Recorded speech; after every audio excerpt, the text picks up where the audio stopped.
Alhamdulillahi Rabbil Alameen wa salatu wa salam ala Rasulil Ameen. Ladies and gentlemen, Assalamu alaikum and welcome to the Grand Quran Academic Study Circle. The objective of this study circle is to inspire confidence that acquiring the skill for real-time translation and comprehension of Grand Quran is a simple process. Let me repeat it. It is a simple process. And it will cost us just 2-3 hours of learning and daily practice for a period of just 2 weeks.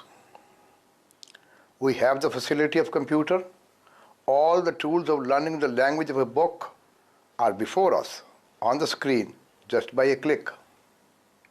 We all know that learning any skill is a step-by-step process with no skips.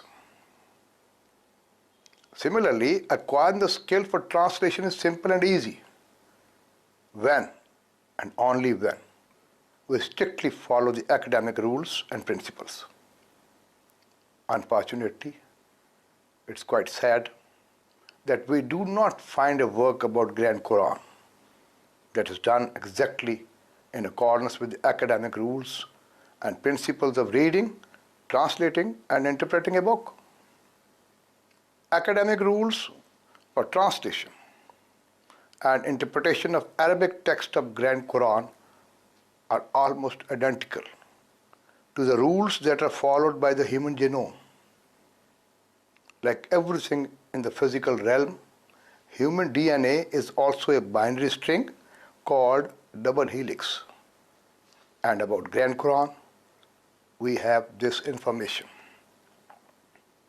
Allah nazzala ahsan al-hadith kitabam mutashabiham masaniya.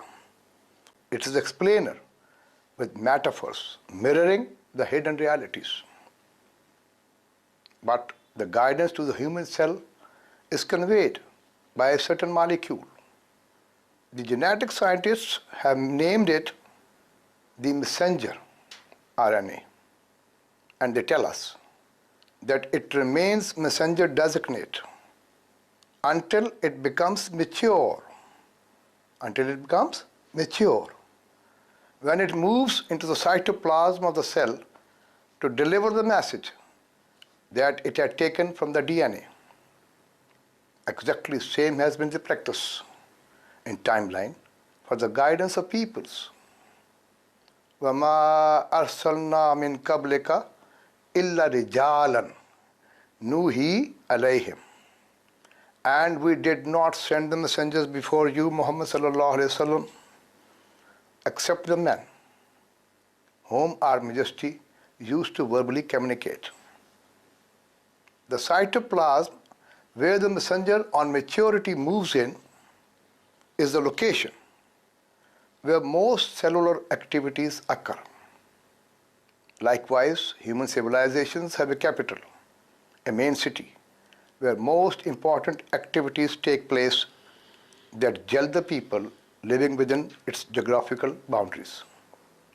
Like the messenger RNA, Allah the Exalted sent human messengers for the guidance of nations in their respective central city. وَمَا كَانَ رَبُّكَ مُهْلِكَ الْقُرَىٰ حَتَّى يَبْعَثَ فِي أُمِّهَا رَسُولًا يَتْلُو عَلَيْهِمْ آيَاتِنَا.